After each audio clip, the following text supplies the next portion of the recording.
ಸಹಸ್ರಾಕ್ಷನಂತೆ ಪ್ರಕಾಶಿಸುತ್ತಿದ್ದಂತಹ ದಶರಥನು ಸಭಾಮಂದಿರದಲ್ಲಿ ಕುಳಿತಿದ್ದ ರಾಜರನ್ನು ಪ್ರಜೆಗಳನ್ನು ಉದ್ದೇಶಿಸಿ ಸರ್ವರಿಗೂ ಹಿತಕರವೂ ಹರ್ಷಜನಕವೂ ಕೇಳಲು ಯೋಗ್ಯವೂ ಆದಂತಹ ಈ ಮಾತನ್ನು ಹೇಳಿದ. ದಶರಥನ ಆ ವಾಣಿಯು ಭೇರಿಯ ಶಬ್ದದಂತೆ ಕಾಣುತ್ತಿತ್ತು, ಗಾಂಭೀರ್ಯದಿಂದ ಕೂಡಿತ್ತು, 4 ದಿಕ್ಕುಗಳಲ್ಲಿಯೂ ಪ್ರತಿಧ್ವನಿಸುತ್ತಿತ್ತು. ಮೇಘವು ಗುಡುಗುವಂತೆ ಉಚ್ಚ ಸ್ವರದಿಂದ ರಾಜನು ಮಾತನಾಡುತ್ತಿದ್ದನು. ದಶರಥನ ಆ ಮಾತುಗಳು ಸ್ನಿಗ್ಧತೆಯಿಂದಲೂ ಗಾಂಭೀರ್ಯದಿಂದಲೂ ಕೂಡಿದ್ದವು, ಕಮನೀಯವಾಗಿದ್ದವು. ಅಂತಹ ಮಾತುಗಳನ್ನು ಯಾರೂ ಎಂದೂ ಎಲ್ಲಿಯೂ ಆಡಿರಲಿಲ್ಲ. ಅವು ಅನುಪಮವಾಗಿದ್ದವು, ರಸವತ್ತಾಗಿದ್ದವು, ಮಧುರ ನಿನಾದದಿಂದ ಕೂಡಿದ್ದವು. ಅಂತಹ ಕರ್ಣ ಸುಖಾವಹವಾದಂತಹ ಧ್ವನಿಯಲ್ಲಿ ದಶರಥನು ಮಾತನ್ನು ಆರಂಭಿಸಿ ಸಭ್ಯರಿಗೆ ಹೇಳುತ್ತಾನೆ. ಸನ್ಮಾನ್ಯರಾದಂತಹ ರಾಜೇಂದ್ರರೇ, ಪ್ರಿಯರಾದ ಪ್ರಜೆಗಳೇ, ಬಾಂಧವರೇ, ನನ್ನಿಂದ ಆಳಲ್ಪಡುತ್ತಿರುವ ಈ ಸಾಮ್ರಾಜ್ಯವು ನನ್ನ ಪೂರ್ವಜರಾದ ರಘು, ದಿಲೀಪ, ಭಗೀರಥಾದಿ ರಾಜೇಂದ್ರರಿಂದ ಮಗನಂತೆಯೇ ಪರಿಪಾಲಿಸಲ್ಪಡುತ್ತಿತ್ತು ಎಂಬುದು ನಿಮಗೆಲ್ಲರಿಗೂ ತಿಳಿದ ವಿಷಯವೇ ಆಗಿದೆ. ಅಂತಹವರ ಪರಂಪರೆಯಲ್ಲಿ ಈ ರಾಜ್ಯವನ್ನು ಕಾಪಾಡುತ್ತಿರುವ ನಾನು ಇಂದು ಸುಖಯೋಗ್ಯವಾದ ಈ ಅಖಂಡ ಭೂಮಂಡಲವನ್ನು ಇನ್ನೂ ಹೆಚ್ಚಿನ ಶ್ರೇಯಸ್ಸಿನೊಡನೆ ಕೂಡಿಸಲು ಇಚ್ಛಿಸಿದ್ದೇನೆ. ನನ್ನ ಹಿಂದಿನವರ ಸನ್ಮಾರ್ಗವನ್ನೇ ಅನುಸರಿಸಿ ಹೋಗುತ್ತಿರುವ ನಾನು ಕೂಡ ಜಾಗರೂಕನಾಗಿದ್ದುಕೊಂಡು ಶಕ್ತಿ ಮೀರಿ ನನ್ನ ಪ್ರಜೆಗಳನ್ನು, ಸಾಮಂತರನ್ನು ಸಂರಕ್ಷಿಸಿದ್ದೇನೆ.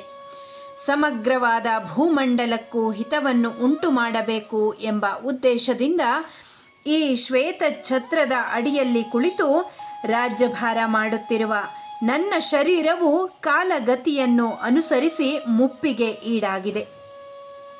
ಅನೇಕ ಸಹಸ್ರ ವರ್ಷಗಳ ದೀರ್ಘಾಯುಷ್ಯವನ್ನು ಪಡೆದು ಈ ಜೀವಿತದಲ್ಲಿ ಅನೇಕ ಸಹಸ್ರ ವರ್ಷಗಳನ್ನು ರಾಜ್ಯಭಾರ ಮಾಡುತ್ತಲೇ ಕಳೆದು ಜೀರ್ಣವಾಗಿ ಹೋಗಿರುವ ಈ ನನ್ನ ಶರೀರಕ್ಕೆ ವಿಶ್ರಾಂತಿಯನ್ನು ಕೊಡಲು ಇಷ್ಟಪಡುತ್ತೇನೆ.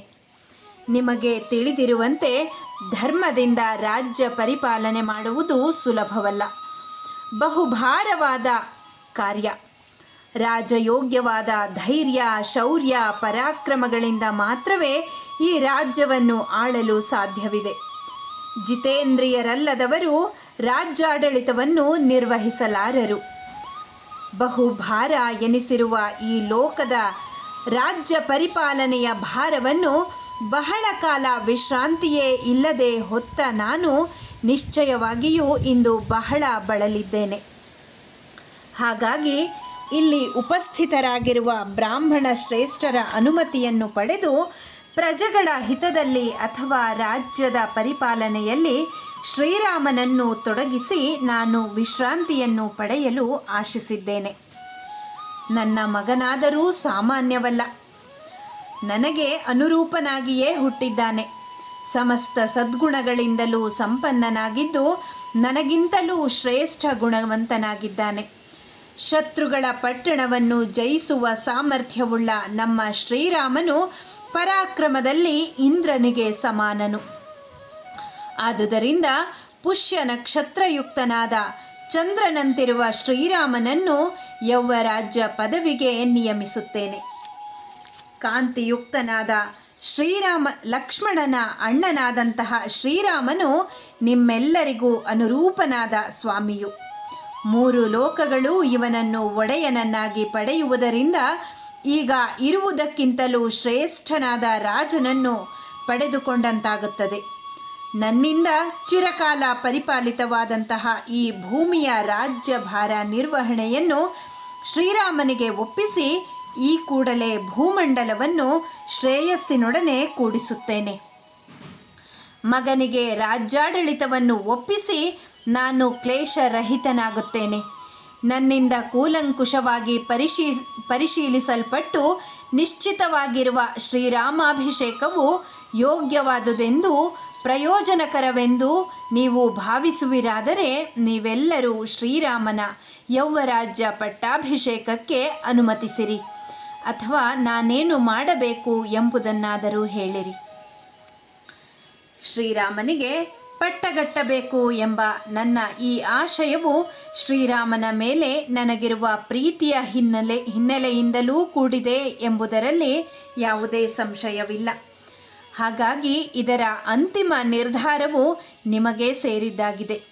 ಬೇರಾವುದಾದರೂ ಹಿತಕರವಾದ ಮಾರ್ಗಗಳಿದ್ದರೆ ಅವನ್ನೂ ಕೂಡ ನೀವು ಸಮಾಲೋಚಿಸಿ ಸೂಚಿಸಬಹುದು. ಮಧ್ಯಸ್ಥರಾಗಿರುವವರು ಸ್ವಾಭಾವಿಕವಾಗಿ ದ್ವೇಷ, ಅಸೂಯೆಗಳನ್ನಾಗಲಿ ವಿಶೇಷವಾದ ಅಭಿಮಾನ ಅಥವಾ ಪ್ರೀತಿಯನ್ನಾಗಲಿ ಯಾರಲ್ಲಿಯೂ ಹೊಂದಿರುವುದಿಲ್ಲ. ವಿಷಯದ ಚರ್ಚೆಯಿಂದಾಗಿ ಅಧಿಕವಾದ ಪ್ರಯೋಜನ ಉಂಟಾಗುವುದರಲ್ಲಿಯೂ ಸಂಶಯವಿಲ್ಲ. ಹಾಗಾಗಿ ನಾನು ಹೇಳಿರುವ ಈ ವಿಷಯವನ್ನು ಕೂಲಂಕುಷವಾಗಿ ಚರ್ಚಿಸಿ ನನಗೆ ಸಲಹೆಯನ್ನು ಕೊಡಿರಿ.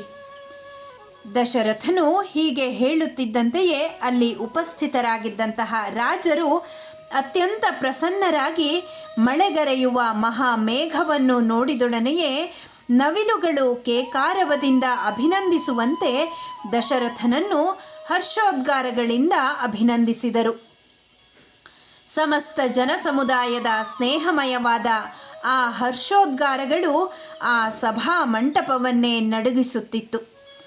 ಧರ್ಮ ಅರ್ಥ ತತ್ವವನ್ನು ತಿಳಿದಿದ್ದ ದಶರಥನ ಅಭಿಪ್ರಾಯವನ್ನು ಸಂಪೂರ್ಣವಾಗಿ ತಿಳಿದು ಬ್ರಾಹ್ಮಣರೂ ಜನನಾಯಕರು ಮತ್ತು ಪಟ್ಟಣಿಗರು ಸೇರಿ ಸಮಾಲೋಚಿಸಿದರು.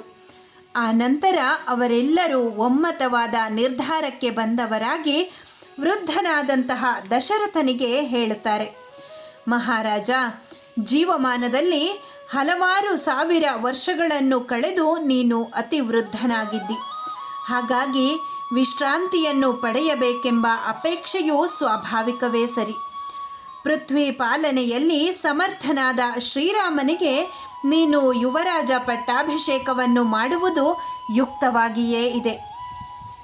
ಪಟ್ಟಾಭಿಷೇಕವಾದ ನಂತರ ಪಟ್ಟದಾನೆಯ ಮೇಲೆ ಕುಳಿತು ರಾಜಯೋಗ್ಯವಾದ ಶ್ವೇತ ಛತ್ರದಿಂದ ಆವೃತವಾದ ಮುಖ ಉಳ್ಳವನಾಗಿ ರಾಜಮಾರ್ಗದಲ್ಲಿ ಹೋಗಲಿರುವ ಮಹಾಬಾಹುವಾದ ಮಹಾಬಲನಾದ ರಘುವೀರನನ್ನು ಕಣ್ತುಂಬ ನೋಡಿ ನಲಿಯಲು ನಾವು ಬಯಸಿದ್ದೇವೆ. ಅವರೆಲ್ಲರಿಗೂ ಮತ್ತು ತನಗೂ ಪ್ರಿಯವಾದಂತಹ ರಾಜಮುಖ್ಯರ ಆ ಮಾತನ್ನು ಕೇಳಿ ತಿಳಿಯದವನೊಬ್ಬನು ಜಿಜ್ಞಾಸೆ ಮಾಡುವಂತೆ ದಶರಥನು ಈ ಮಾತನ್ನು ಹೇಳಲಿಕ್ಕೆ ಮುಂದಾಗುತ್ತಾನೆ. ರಾಜಪ್ರಮುಖರೇ, ನನ್ನ ಮಾತನ್ನು ಕೇಳಿದೊಡನೆಯೇ ನೀವೆಲ್ಲರೂ ಒಮ್ಮತದಿಂದ ಶ್ರೀರಾಮನನ್ನು ರಾಜನನ್ನಾಗಿ ಪಡೆದುಕೊಳ್ಳಲು ಬಯಸಿದ್ದೀರಿ. ಆದರೆ ನೀವು ಈ ಮಾತನ್ನು ಯಥಾರ್ಥವಾಗಿ ಹೇಳುತ್ತಿರುವಿರಾ? ಈ ಸಂಶಯವು ನನ್ನ ಮನಸ್ಸಿನಲ್ಲಿ ಉಂಟಾಗಿದೆ. ನಾನು ಧರ್ಮದಿಂದ ರಾಜ್ಯವಾಳುತ್ತಿರುವಾಗ ನನ್ನ ಮಗನು ಯುವರಾಜನಾಗುವುದನ್ನು ನೋಡಬೇಕು ಎಂದು ನೀವು ಹೇಗೆ ಅಪೇಕ್ಷಿಸುವಿರಿ? ದಶರಥನ ಮಾತನ್ನು ಕೇಳಿ ಮಹಾತ್ಮರಾದಂತಹ ರಾಜರು ಅಲ್ಲಿ ನೆರೆದಿದ್ದ ಪ್ರಜೆಗಳೊಡಗೂಡಿ ದಶರಥನಿಗೆ ಹೇಳುತ್ತಾರೆ, ರಾಜ, ನಿನ್ನ ಮಗನಲ್ಲಿ ಅನೇಕ ಕಲ್ಯಾಣ ಗುಣಗಳಿವೆ. ದೇವ ಸದೃಶನಾದ, ಬುದ್ಧಿವಂತನಾದ, ಗುಣವಂತನಾದ ಶ್ರೀರಾಮನಲ್ಲಿ ಇರುವ ಸರ್ವರಿಗೂ ಪ್ರೀತಿಯನ್ನು ಉಂಟು ಮಾಡುವ, ಆನಂದವನ್ನು ಉಂಟು ಮಾಡುವ ಸದ್ಗುಣಗಳನ್ನು ಸಮಗ್ರವಾಗಿ ಹೇಳುತ್ತೇವೆ ಕೇಳು. ಶ್ರೀರಾಮನು ತನ್ನ ದಿವ್ಯವಾದ ಗುಣಗಳಿಂದ ಇಂದ್ರನಿಗೆ ಸಮಾನನಾಗಿದ್ದಾನೆ. ಸತ್ಯಪರಾಕ್ರಮನಾದ ಶ್ರೀರಾಮನು ಇಕ್ಷ್ವಾಕು ವಂಶದ ರಾಜರೆಲ್ಲರನ್ನೂ ತನ್ನ ದಿವ್ಯ ಗುಣಗಳಿಂದ ಅತಿಶಯಿಸಿದ್ದಾನೆ. ಶ್ರೀರಾಮನು ಸತ್ಪುರುಷನು, ಸತ್ಯನಿಷ್ಠನು, ಸತ್ಯವನ್ನೇ ಆಶ್ರಯಿಸಿರುವವನು ಅಥವಾ ಸತ್ಯಕ್ಕೆ ಆಶ್ರಯ ಸ್ಥಾನನಾಗಿರತಕ್ಕವನು. ಧರ್ಮವು ಸಂಪತ್ತಿನೊಡನೆ ಶ್ರೀರಾಮನಿಂದಲೇ ಸಾಕ್ಷಾತ್ತಾಗಿ ನಿಷ್ಪನ್ನವಾಗಿದೆ. ಶ್ರೀರಾಮನೇ ಧರ್ಮ ಅರ್ಥಗಳಿಗೆ ಉಗಮ ಸ್ಥಾನನಾಗಿದ್ದಾನೆ. ಪ್ರಜೆಗಳಿಗೆ ಸುಖವನ್ನು ಉಂಟು ಮಾಡುವುದರಲ್ಲಿ ಶ್ರೀರಾಮನು ಆಹ್ಲಾದಕರನಾದ ಚಂದ್ರನಿಗೆ ಸಮಾನನಾಗಿದ್ದಾನೆ. ಕ್ಷಮಾಗುಣದಲ್ಲಿ ಭೂದೇವಿಗೆ ಸಮಾನನು. ಬುದ್ಧಿಯಲ್ಲಿ ಬೃಹಸ್ಪತಿಗೆ ಸದೃಶನು. ವೀರ್ಯ ಪರಾಕ್ರಮಗಳಲ್ಲಿ ಸಾಕ್ಷಾತ್ ಇಂದ್ರನಿಗೆ ಸಮಾನನು ಶ್ರೀರಾಮ. ಶ್ರೀರಾಮನು ಸಮಗ್ರವಾದ ಧರ್ಮವನ್ನು ಅರಿತವನು, ಸತ್ಯಸಂಧನು, ಶೀಲವಂತನು, ಇತರರ ಗುಣಗಳಲ್ಲಿ ದೋಷವೆಣಿಸತಕ್ಕವನಲ್ಲ, ಕ್ಷಮಾವಂತನು ಅವನು. ದುಃಖಿಗಳನ್ನು ಯಥೋಚಿತವಾದ ಸವಿಮಾತುಗಳಿಂದ ಸಂತೈಸುವವನು, ಪ್ರಿಯಭಾಷಿಯು. ಇತರರು ತನಗೆ ಮಾಡಿದ ಉಪಕಾರವು ಅಲ್ಪವಾಗಿದ್ದರೂ ಕೂಡ ಅದನ್ನು ಸದಾ ಸ್ಮರಿಸುವವನು, ಜಿತೇಂದ್ರಿಯನು, ಮೃದು ಸ್ವಭಾವದವನು, ಸ್ಥಿರ ಬುದ್ಧಿ ಉಳ್ಳವನು, ಚಂಚಲ ಚಿತ್ತನಲ್ಲ, ನಿತ್ಯ ಸಂತುಷ್ಟನು. ಅವನನ್ನು ನೋಡಿ ಎಲ್ಲರೂ ಸಂತೋಷಿಸುವವರೇ ಹೊರತು ಯಾರೂ ಅಸೂಯೆ ಪಡುವುದಿಲ್ಲ. ಶ್ರೀರಾಮನು ಪ್ರಿಯವಾದಿಯೂ ಹೌದು, ಸತ್ಯವಾದಿಯೂ ಹೌದು. ಪ್ರಿಯವಾದುದನ್ನು ಹೇಳುವ ಅಭಿಲಾಷೆಯಿಂದ ಪ್ರಜೆಗಳೊಡನೆ ಸುಳ್ಳನ್ನಾಡತಕ್ಕವನಲ್ಲ. ಬಹುಶ್ರುತರಾದ ವೃದ್ಧರಾದ ಬ್ರಾಹ್ಮಣರನ್ನು ಸರ್ವದಾ ಸೇವಿಸುವವನು. ಈ ಕಾರಣದಿಂದಲೇ ಅವನಿಗೆ ಅಪಾರವಾದ ಕೀರ್ತಿಯು ಲಭಿಸಿದೆ. ಅವನ ಯಶಸ್ಸು ಮತ್ತು ತೇಜಸ್ಸುಗಳು ದಿನದಿನಕ್ಕೂ ವೃದ್ಧಿಸುತ್ತಿವೆ. ದೇವ ಅಸುರ ಮನುಷ್ಯರಲ್ಲಿ ಇರುವ ಸಕಲ ವಿಧವಾದ ಅಸ್ತ್ರಗಳಲ್ಲಿಯೂ ಶ್ರೀರಾಮನು ವಿಶಾರದನು. ಯಥಾಶಾಸ್ತ್ರವಾಗಿ ಸಾಂಗ ವೇದಾಧ್ಯಯನವನ್ನು ಮಾಡಿರುವವನು. ಗುರುವಿನ ಬಳಿಯಲ್ಲಿ ವಿದ್ಯಾಭ್ಯಾಸ ಮಾಡಿ ಆಯಾ ಕಾಲಗಳಲ್ಲಿ ಮಾಡಬೇಕಾದ ವೇದ ವ್ರತಗಳನ್ನು ಮಾಡಿ ಸ್ನಾನ ವ್ರತವನ್ನು ಮುಗಿಸಿದ್ದಾನೆ. ಗಂಧರ್ವ ವೇದ ಎನಿಸಿದ ಸಂಗೀತಶಾಸ್ತ್ರದಲ್ಲಿಯೂ ಶ್ರೀರಾಮನು ಈ ಜಗತ್ತಿನಲ್ಲಿಯೇ ಮಹಾಪ್ರವೀಣನು. ಮಂಗಳ ಕಾರ್ಯಗಳಿಗೆ ಶ್ರೀರಾಮನು ಉಗಮಸ್ಥಾನನು, ಪರಿಶುದ್ಧನು, ಸಾಧುವೂ ಕೂಡ. ಯಾವುದೇ ಸನ್ನಿವೇಶದಲ್ಲಿಯೂ ಧೈರ್ಯಗೆಡದವನು, ಮಹಾಬುದ್ಧಿಶಾಲಿ. ಧರ್ಮ ಅರ್ಥ ಪ್ರತಿಪಾದನೆಯಲ್ಲಿ ಕುಶಲರಾದ ಬ್ರಾಹ್ಮಣರಿಂದ ಸುಶಿಕ್ಷಿತನಾದವನು. ಯಾವಾಗಲಾದರೂ ಗ್ರಾಮದ ಸಲುವಾಗಿ ಅಥವಾ ನಗರದ ಸಲುವಾಗಿ ಲಕ್ಷ್ಮಣನೊಡಗೂಡಿ ಯುದ್ಧಕ್ಕೆ ಹೋಗುವ ಶ್ರೀರಾಮನು ಶತ್ರುಗಳನ್ನು ಜಯಿಸದೆ ಹಿಂದಕ್ಕೆ ಬರುವುದಿಲ್ಲ. ರಾಷ್ಟ್ರ ರಕ್ಷಣೆಯಲ್ಲಿ ಮತ್ತು ರಾಷ್ಟ್ರದ ಹಿತದಲ್ಲಿ ಶ್ರೀರಾಮನಿಗೆ ಅಷ್ಟೊಂದು ಅಪಾರವಾದ ಆಸಕ್ತಿ ಇದೆ. ಜಯಶಾಲಿಯಾಗಿ ರಣರಂಗದಿಂದ ಅಥವಾ ಆನೆಯ ಮೇಲೆ ಕುಳಿತು ರಾಜಧಾನಿಗೆ ಹಿಂದಿರುಗಿದೊಡನೆಯೇ ಬಂಧುಗಳನ್ನು ಕುಶಲ ಪ್ರಶ್ನೆಗಳನ್ನು ಕೇಳುವಂತೆಯೇ ಪಟ್ಟಣಿಗರ ಕುಶಲವನ್ನು ಅನುದಿನವೂ ಕೇಳುತ್ತಲೇ ಇರುತ್ತಾನೆ. ಶ್ರೀರಾಮನಿಗೆ ಇವರು ಸಜ್ಜನರು, ಇವರು ಸ್ವಜನರು, ಇವರು ಪಟ್ಟಣಿಗರು, ಇವರು ಸೇವಕರು ಎಂಬ ಭೇದವೇ ಇಲ್ಲ. ಶ್ರೀರಾಮನು ಪ್ರಜೆಗಳ ಮನೆಗೆ ಹೋಗಿ ಕುಶಲ ಪ್ರಶ್ನೆ ಮಾಡುವಾಗಲೂ ಗ್ರಾಮಾಂತರಕ್ಕೆ ಹೋಗಿ ಮನೆಗೆ ಬಂದ ತಂದೆಯು ತನ್ನ ಹಿರಿಯ ಮಗನನ್ನು ಕರೆದು ಕುಶಲವನ್ನು ಕೇಳುವಂತೆಯೇ ಪ್ರಜೆಗಳ ಕುಶಲವನ್ನೂ ಪುತ್ರಾನುಕ್ರಮವಾಗಿ ಕೇಳಿ ತಿಳಿದುಕೊಳ್ಳುತ್ತಾನೆ. ನಿನ್ನ ಹಿರಿಯ ಮಗನು ಕುಶಲಿಯಾಗಿರುವನೇ? ಎರಡನೆಯವನು ಏನು ಮಾಡುತ್ತಿದ್ದಾನೆ? ಕಿರಿಯವನ ವಯಸ್ಸೆಷ್ಟು? ಹಿರಿಯ ಮಗಳಿಗೆ ಮದುವೆಯಾಯಿತೆ? ಕಿರಿಯವಳು ಕುಶಲದಿಂದಿರುವಳೆ?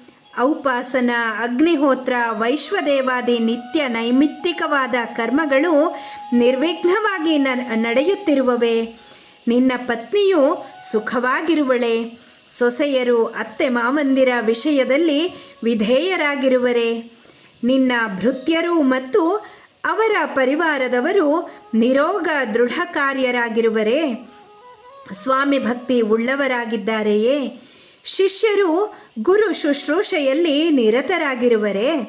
ಹೀಗೆ ಒಂದು ಮನೆಯಲ್ಲಿ ಯಾರೊಬ್ಬರನ್ನೂ ಬಿಡದೆ ಸಕಲರ ಯೋಗಕ್ಷೇಮಗಳನ್ನು ಶ್ರೀರಾಮನು ಪ್ರತ್ಯೇಕವಾಗಿ ಕೇಳಿ ತಿಳಿದುಕೊಳ್ಳುತ್ತಾನೆ. ಧರ್ಮಪರಾಯಣರಾದ ಶಿಷ್ಯರು ಸದಾ ಸನ್ನದ್ಧರಾಗಿ ನಿಮ್ಮ ಶುಶ್ರೂಷೆ ಮಾಡುವರೆ? ಹೀಗೆ ಪುರುಷ ವ್ಯಾಘ್ರನಾದ ಶ್ರೀರಾಮನು ಆತ್ಮೀಯವಾದಂತಹ ಮಾತುಗಳನ್ನು ಆಡುತ್ತಾನೆ. ಮನುಷ್ಯರ ದುಃಖದಲ್ಲಿ ತಾನೂ ಭಾಗಿಯಾಗುತ್ತಾನೆ. ಪ್ರಜೆಗಳ ಮನೆಗಳಲ್ಲಿ ನಡೆಯುವ ಉತ್ಸವಗಳಲ್ಲಿ ತಾನೂ ಭಾಗವಹಿಸುತ್ತಾನೆ. ತಂದೆಯಾದವನು ಮಗನ ಮನೆಯಲ್ಲಿ ನಡೆಯುವ ಉತ್ಸವ ಸಮಾರಂಭವನ್ನು ನೋಡಿ ಸಂತೋಷಪಡುವಂತೆ ತಾನೂ ಕೂಡ ಸಂತೋಷಪಡುತ್ತಾನೆ. ಪ್ರಜೆಗಳ ದುಃಖವೇ ತನ್ನ ದುಃಖ, ಪ್ರಜೆಗಳ ಸಂತೋಷವೇ ತನ್ನ ಸಂತೋಷ ಎಂಬುದನ್ನು ಶ್ರೀರಾಮನು ಚೆನ್ನಾಗಿ ಮೈಗೂಡಿಸಿಕೊಂಡಿದ್ದಾನೆ. ಅವನು ಸತ್ಯವಾದಿಯು, ಮಹಾಧನುಷ್ಮಂತನು, ವೃದ್ಧರನ್ನು ಸೇವಿಸುವವನು, ಜಿತೇಂದ್ರಿಯನು, ತುಂಬು ಮನಸ್ಸಿನಿಂದ ಮುಗುಳ್ನಗೆಯನ್ನು ಬೀರುತ್ತಾ ಮಾತನಾಡುವವನು, ಧರ್ಮವನ್ನೇ ಆಶ್ರಯಿಸಿರತಕ್ಕವನು. ಶ್ರೀರಾಮನು ತನ್ನ ಪ್ರಜೆಗಳನ್ನು ಶ್ರೇಯಸ್ಸಿನೊಡನೆ ಚೆನ್ನಾಗಿ ಸೇರಿಸತಕ್ಕವನು, ಪ್ರಜೆಗಳಿಗೆ ಒಳ್ಳೆಯ ಶ್ರೇಯಸ್ಸನ್ನು ಉಂಟು ಮಾಡುವವನು. ನ ವಿಗೃಹ್ಯ ಕಥಾಂ ಕುರ್ಯಾತ್ ಎಂಬ ನಿಷೇಧಾನುಸಾರವಾಗಿ ಜಲ್ಪ ವಿತಂಡವಾದಗಳಲ್ಲಿ ಅಭಿರುಚಿ ಇಲ್ಲದವನು. ಯುಕ್ತಿಯುಕ್ತವಾಗಿ ಪ್ರಶ್ನೆಗೊಂದು ಸಮೀಚೀನವಾದ ಉತ್ತರವನ್ನು ಹೊಂದಿಸಿ ಹೇಳುವುದರಲ್ಲಿ ಬೃಹಸ್ಪತಿಗೆ ಸಮಾನವಾದ ವಾಕ್ಪಟುತ್ವ ಉಳ್ಳವನು. ಸುಂದರವಾದ ಹುಬ್ಬುಗಳನ್ನು ಉಳ್ಳವನು ಶ್ರೀರಾಮ. ಕಮಲದಂತೆ ವಿಶಾಲವಾದ ಮತ್ತು ಕೆಂಪಾದ ಕಣ್ಣುಗಳನ್ನು ಉಳ್ಳವನು. ಹೆಚ್ಚೇನು ಹೇಳುವುದು ಮಹಾರಾಜ, ನಿನ್ನ ಮಗನು ಸಾಕ್ಷಾತ್ ವಿಷ್ಣುವಿನಂತೆಯೇ ಇದ್ದಾನೆ. ತನ್ನ ಶೌರ್ಯ ವೀರ್ಯ ಪರಾಕ್ರಮಗಳಿಂದ ಶ್ರೀರಾಮನು ಲೋಕಾಭಿರಾಮನಾಗಿದ್ದಾನೆ. ಪ್ರಜೆಗಳನ್ನು ಹೇಗೆ ಪಾಲನೆ ಮಾಡಬೇಕು ಎಂಬ ರಹಸ್ಯವನ್ನು ತಿಳಿದಿರತಕ್ಕವನು. ರಾಗ ದ್ವೇಷಾದಿಗಳಿಂದ ಕಲುಷಿತವಾಗದ ಇಂದ್ರಿಯಗಳು ಉಳ್ಳವನು. ಅವನೊಬ್ಬನೇ ಏಕಾಕಿಯಾಗಿ 3 ಲೋಕಗಳನ್ನು ಪರಿಪಾಲಿಸಲು ಸಮರ್ಥನಾಗಿದ್ದಾನೆ. ಹೀಗಿರುವಾಗ ಕೇವಲ ಭೂಲೋಕವೊಂದರ ಪರಿಪಾಲನೆಯ ವಿಷಯದಲ್ಲಿ ಹೇಳುವುದೇನಿದೆ? ಶ್ರೀರಾಮನ ಕೋಪವಾಗಲಿ ಪ್ರಸನ್ನತೆಯಾಗಲಿ ಎಂದೂ ನಿರರ್ಥಕವಾಗುವುದಿಲ್ಲ. ಅಪರಾಧಿಯ ವಿಷಯದಲ್ಲಿ ಕೋಪಗೊಳ್ಳುತ್ತಾನೆ, ಹಾಗೆಯೇ ಅವನನ್ನು ಶಿಕ್ಷಿಸುತ್ತಾನೆ. ಸತ್ಪುರುಷರ ವಿಷಯದಲ್ಲಿ ಪ್ರಸನ್ನನಾಗುತ್ತಾನೆ, ಹಾಗೆಯೇ ಅವರ ಸೇವೆಯನ್ನೂ ಮಾಡುತ್ತಾನೆ ಅಥವಾ ಅವರಿಗೆ ಬೇಕಾದುದನ್ನು ಮಾಡುತ್ತಾನೆ. ಅಪರಾಧಿಯಾಗಿದ್ದರೂ ಶರಣಾಗತನಾದರೆ ಅನುಗ್ರಹ ಬುದ್ಧಿಯಿಂದ ಶಿಕ್ಷಿಸದೆ ಬಿಟ್ಟು ಬಿಡುತ್ತಾನೆ. ಮಹಾ ಅಪರಾಧವನ್ನು ಮಾಡಿ ವಧೆಗೆ ಯೋಗ್ಯರಾದವರನ್ನು ಸ್ವೇಚ್ಛೆಯಿಂದ ಸಂಹರಿಸುವುದಿಲ್ಲ. ನಿಯಮಬದ್ಧವಾಗಿ ಅವರನ್ನು ವಿಚಾರಣೆಗೆ ಗುರಿಪಡಿಸಿ ಅಪರಾಧವು ಸ್ಥಿರಪಟ್ಟ ನಂತರವೇ ಮರಣದಂಡನೆಗೆ ಆಜ್ಞೆ ಮಾಡುತ್ತಾನೆ. ಒಂದು ವೇಳೆ ನ್ಯಾಯಾಲಯದಲ್ಲಿ ಅವರ ಅಪರಾಧವು ಸ್ಥಿರಪಡದಿದ್ದರೆ ಅಪರಾಧಿಯ ವಿಷಯದಲ್ಲಿ ಕೋಪಗೊಳ್ಳುವುದಿಲ್ಲ ಶ್ರೀರಾಮ. ಸೌಜನ್ಯವನ್ನೇ ತೋರುತ್ತಾನೆ. ಮನುಷ್ಯನು ಮಾಡಿದ ಒಳ್ಳೆಯ ಕಾರ್ಯದಿಂದ ಅಥವಾ ಅವನ ಗುಣಗಳಿಂದ ತೃಪ್ತನಾಗುವ ಮತ್ತು ಸಂತೋಷಪಡುವಂತಹ ಶ್ರೀರಾಮನು ಅಂತಹ ಸದ್ಗುಣಿಗೆ ಅಥವಾ ಸತ್ಕರ್ಮಿಗೆ ಧನ ಕನಕಾದಿ ಐಶ್ವರ್ಯಗಳನ್ನಿತ್ತು ಗೌರವಿಸುತ್ತಾನೆ. ಇಂದ್ರಿಯ ನಿಗ್ರಹಗಳಿಂದಲೂ ಸಕಲ ಪ್ರಜೆಗಳಿಗೂ ಆಹ್ಲಾದವನ್ನು ಉಂಟು ಮಾಡುವ ಮತ್ತು ಮನುಷ್ಯರಿಗೆ ಪ್ರೀತಿಯನ್ನು ಹುಟ್ಟಿಸುವ ಗುಣಗಳಿಂದಲೂ ಶ್ರೀರಾಮನು ಕಿರಣಗಳಿಂದ ಯುಕ್ತನಾದ ಸೂರ್ಯನಂತೆಯೇ ಬೆಳಗುತ್ತಿದ್ದಾನೆ. ಮಹಾರಾಜ, ಇಂತಹ ಸಕಲ ಸದ್ಗುಣ ಪರಿಪೂರ್ಣನಾದ ಸತ್ಯ ಪರಾಕ್ರಮನಾದ ಲೋಕಪಾಲ ಸದೃಶನಾದ ಶ್ರೀರಾಮನನ್ನು ಭೂದೇವಿಯೇ ನಾಥನನ್ನಾಗಿ ಮಾಡಿಕೊಳ್ಳಲು ಅಪೇಕ್ಷಿಸುತ್ತಿದ್ದಾಳೆ. ಮರೀಚಿ ಬ್ರಹ್ಮನಿಗೆ ಪುತ್ರ ಗುಣಗಳಿಂದ ಯುಕ್ತನಾದ ಕಶ್ಯಪನು ಹುಟ್ಟಿದಂತೆ ನಿನ್ನ ಭಾಗ್ಯ ವಿಶೇಷದಿಂದ ನಿನ್ನ ಶ್ರೇಯಸ್ಸಿಗಾಗಿಯೇ ಶ್ರೀರಾಮನು ನಿನ್ನ ಮಗನಾಗಿ ಹುಟ್ಟಿ ಬಂದಿದ್ದಾನೆ. ದೇವಾಸ್ ಅಸುರ ಮನುಷ್ಯರ ಸಮೂಹಗಳು ಇರುವೆಡೆಯಲ್ಲಿ, ಗಂಧರ್ವ ಸರ್ಪ ಸಮೂಹಗಳು ಇರುವೆಡೆಯಲ್ಲಿ, ಸಕಲ ರಾಷ್ಟ್ರಗಳಲ್ಲಿ, ಪಟ್ಟಣಗಳಲ್ಲಿ, ಊರುಗಳಲ್ಲಿ, ಹಳ್ಳಿಗಳಲ್ಲಿ, ಅಂತಃಪುರದಲ್ಲಿ, ಅಂತಃಪುರದ ಹೊರಗಡೆಯಲ್ಲಿ, ಇಬ್ಬರು ಸೇರಿದೆಡೆಯಲ್ಲಿ ಸರ್ವತ್ರ ಶ್ರೀರಾಮನ ಮಾತೇ ಆಗಿದೆ. ಆತ್ಮಜ್ಞಾನಿಯಾದ ಶ್ರೀರಾಮನಿಗೆ ಎಲ್ಲರೂ ಬಲವನ್ನು, ಆರೋಗ್ಯವನ್ನು, ದೀರ್ಘಾಯುಷ್ಯವನ್ನು ಅಭಿಲಾಷಿಸುತ್ತಾರೆ. ಸ್ತ್ರೀಯರು, ವೃದ್ಧರು ಮತ್ತು ತರುಣಿಯರು ಯಶೋವಂತನಾದ ಶ್ರೀರಾಮನ ಶುಭಾಕಾಂಕ್ಷಿಗಳಾಗಿ ಅನುದಿನವೂ ಸಾಯಂಕಾಲ ಪ್ರಾತಃ ಕಾಲಗಳಲ್ಲಿ ಏಕಾಗ್ರಚಿತ್ತರಾಗಿ ಸಮಸ್ತ ದೇವತೆಗಳಿಗೂ ನಮಸ್ಕಾರ ಮಾಡುತ್ತಾರೆ. ಮಹಾರಾಜ, ಪ್ರಜೆಗಳು ಅನುದಿನವೂ ದೇವರ ಸನ್ನಿಧಿಯಲ್ಲಿ ಮಾಡಿಕೊಳ್ಳುತ್ತಿರುವ ಪ್ರಾರ್ಥನೆಯು ನಿನ್ನ ಪ್ರಸನ್ನತೆಯಿಂದ ಫಲಿಸುವಂತಾಗಲಿ. ರಾಜಶ್ರೇಷ್ಠನೇ, ಕನ್ನೈದಿಲೆ ಹೂಗಳ ಸಮೂಹದ ಕಾಂತಿಗೆ ಸಮಾನವಾದ ಶ್ಯಾಮಲ ವರ್ಣದ ಕಾಂತಿಯಿಂದ ಕೂಡಿರುವ ಸಕಲ ಶತ್ರು ಸಂಹಾರಕನಾದ ಶ್ರೀರಾಮನು ಯೌವರಾಜ್ಯ ಪದವಿಯಲ್ಲಿ ಅಭಿಷಿಕ್ತನಾಗುವುದನ್ನು ನಾವೆಲ್ಲರೂ ನೋಡಬಯಸಿದ್ದೇವೆ. ಅಂತಹ ಭಾಗ್ಯವು ನಮಗೆ ಪ್ರಾಪ್ತವಾಗಲಿ.